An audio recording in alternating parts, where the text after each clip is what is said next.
മലപ്പുറത്തെ +1 സീറ്റ് പ്രതിസന്ധിയിൽ ആരോപണ പ്രത്യാരോപണങ്ങളുമായി LDFും UDFും സീറ്റ് ക്ഷാമത്തിന് പ്രധാന കാരണമായ പ്രൈവറ്റ് രജിസ്ട്രേഷൻ കൂട്ടിയത് UDF ഭരണകാലത്താണെന്ന് KT ജലീൽ കുറ്റപ്പെടുത്തി. ആരോപണങ്ങൾ തള്ളിയ PK കുഞ്ഞാലിക്കുട്ടി പഴഞ്ചൻ വാദം പറഞ്ഞിട്ട് കാര്യമില്ല എന്നും അടിയന്തര പരിഹാരമില്ലെങ്കിൽ പ്രക്ഷോഭം സംഘടിപ്പിക്കുമെന്നും പ്രതികരിച്ചു. PK അബ്ദുറബ് വിദ്യാഭ്യാസ മന്ത്രിയായപ്പോൾ സീറ്റ് കുറവ് പരിഗണിക്കാതെ എല്ലായിടത്തും ഒരുപോലെ ബാച്ചുകൾ അനുവദിച്ചാണ് ഇപ്പോഴത്തെ പ്രതിസന്ധിക്ക് കാരണമെന്നാണ് KT ജലീലിന്റെ വാദം. മലബാറിൽ സീറ്റുകളില്ലാത്തതിനാൽ 25,000 കുട്ടികളാണെന്ന് പ്രൈവറ്റായി രജിസ്റ്റർ ചെയ്യേണ്ടി വന്നത്. LDF സർക്കാർ പിന്നീട് അധിക ബാച്ചുകൾ നൽകിയതോടെയാണ് പ്രൈവറ്റ് രജിസ്ട്രേഷൻ പകുതിയായി കുറഞ്ഞതെന്ന് ജലീൽ റിപ്പോർട്ടറിനോട് പറഞ്ഞു.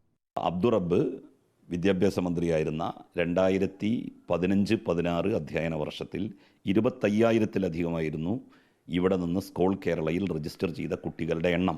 അന്ന് ഒരു സമരമോ ഒരു പ്രക്ഷോഭമോ നടത്താൻ എന്തേ ഇവരാരും തയ്യാറാകാതിരുന്നത്? മലബാറിലെ അനവധി വിദ്യാഭ്യാസ സ്ഥാപനങ്ങൾ കൊണ്ടുവന്നത് UDF ആണെന്നായിരുന്നു PK കുഞ്ഞാലിക്കുട്ടിയുടെ മറുപടി. വാദപ്രതിവാദമല്ല, മറിച്ച് വിദ്യാർത്ഥികളുടെ ഭാവിയെ ബാധിക്കുന്ന വിഷയത്തിൽ അടിയന്തര പരിഹാരമാണ് വേണ്ടതെന്നും കുഞ്ഞാലിക്കുട്ടി റിപ്പോർട്ടറിനോട് പറഞ്ഞു. ഈ മലബാറിൽ തല ഉയർത്തി നിൽക്കുന്ന അനവധി സ്ഥാപനങ്ങളുണ്ട്, കോളേജുകൾ, +2 കോഴ്സുള്ള വിദ്യാലയങ്ങൾ.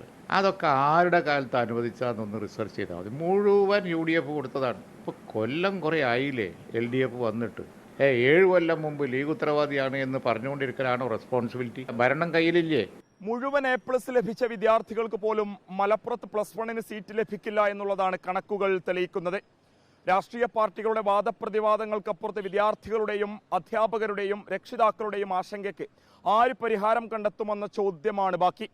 Reporter Mubashir P. Akbar, in reporter, Malappuram.